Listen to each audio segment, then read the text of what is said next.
Tignan nyo si Embiid after ng turnover na ito mga idol, tila hindi na lang naging concern talaga na dumipensa. Nakababa na yung 5 ng Warriors pero siya wala pa nga sa frame nung camera eh.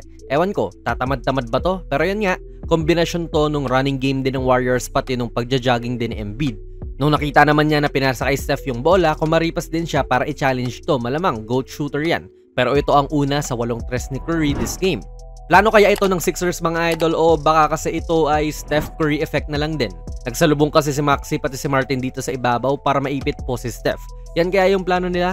Ipitin si Steph para dyan pa lang ay bitawan o ipasa na niya yung bola? Ewan ko mga idol. Epektibo naman yan sa pagpigil talaga kay Steph din pero parang wala silang pake kay Dennis na isang dissenting 36.2% shooter po ngayong season. This game ay 3 out of 4 siya from the outside and isa na po ito. Basag ang depensa ng Sixers. Again po, sa dribble handoff nila ni Draymond, makikita natin yung trap ng Sixers dyan kay Steph. Kumbaga parang ito yung depensang desperado na eh. Kasi willing kang i-double si Steph ng ganito kaaga at hayaan yung iba na malibre. Mabuti na nga lang din at sanay ang Warriors sa ganitong pag-cover nga kay Curry kaya nakakagawa sila ng paraan.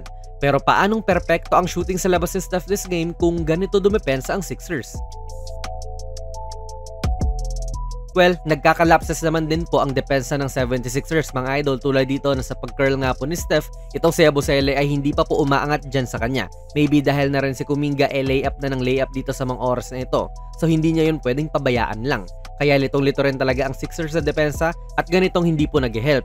Iniiwanan lang si Steph ng kapiranggot na espasyo at pinapakawalan niya to. Tila ibang level ng pag-overthink din yung binibigay ng Steph sa kalaban eh. Isipin ninyo mga idol, wala pa yung bola sa kanya. Hindi pa talaga niya hawak to pero si Gordon ay nagka-close out na dyan. Kasi alam niya natitira si Steph kung komportable siya. Grabing paglapas tangan sa depensa tong ginawa ni Steph. Wala na nga siyang space dito gaano eh. Tapos ganyan. Again, lapses sa depensa, hindi na naman nagkaintindihan ang Sixers dito. Sumasalubong si Embiid pero nare-realize niya na dapat kay Lowry nga talaga yan. Pero ang naisip naman ni Lowry, mas malapit sa Embiid kay Steph so siya yung dapat tumapat at the moment. Ending mga idol ay walang tumapat kay Steph at matik easy shot to sa kanya.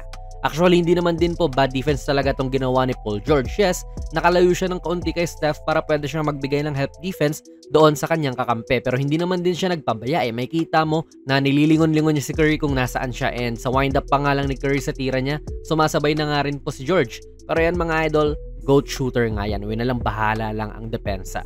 Pansin nga natin na halos wala na nga ring play talaga ang Warriors dinodouble si Steph na ganyan. Paano na kayo makakagawa ng play niyan, 'di ba? Hanapin niyo na lang yung libre. Ewan ko dito sa Sixers kung bakit sina Yabu pati Embiid yung sumasalubong kay Steph diyan silang dalawa pa nga yung pinakamababagal na players ng kanilang team ngayon sa court. At nalolocate nga rin po ni Steph yung open man. 'Di ba mga idol? Hindi na komplikado talaga Sinasabi nga lang natin yung mga nangyayari kasi ganoon naman talaga. Halos basic lang ang pinatatakbo tulad nitong pick ni Draymond at nagkukumahog na kasi talaga ang depensa ng kalaban sa ganyan. Green light to basta GOAT shooter ka. Well, tambakol na rin naman kanina pa kaya yung energy din nitong Sixers parang gusto na lang nila matapos yung laro.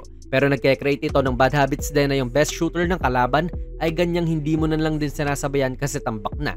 Dito sta talaga kayo. Sa laro po na ito mga idol, 8 out of 8 po si Steph Curry mula sa labas at nagkaroon siya ng 30 points, 6 rebounds and 10 assists. Kung hindi siya dinodouble ng Sixers harap-harapan naman yung depensa sa kanya. Pero kaunting siwang lang ay nakakashoot pa rin talaga. Ibang klase rin si Steph talaga mga idol. Medyo struggling po itong Warriors lately 3 wins and 7 losses lang po sila sa kanilang huling 10 laro. Pero yung mga laro tulad nito na halos buong game ay tinatambakan lang nila yung kalaban ay pwedeng maging start nung pagilas din uli nila tulad nung simula ng season na sila ang nangunguna sa Western Conference. Ay babalik kaya nila to mga idol? Ano po masasabi niyo sa video natin ngayon? Ilagay nyo lang po ang inyong mga komento sa ating comment section sa baba. And ongoing na po ang ating giveaway ngayong Pasko na Giannis Immortality 3. Hanapin nyo lang yung ating video sa YouTube na ito po yung thumbnail para sa mechanics. Ilalagay ko na lang din ang link sa description and comments. Kung nagustuhan nyo po ang ating video ay pakipindot na lang idol ng like button, mag-subscribe ka na rin sa ating channel at ako nga pala si Jonas PB and as always, hanggang sa muli.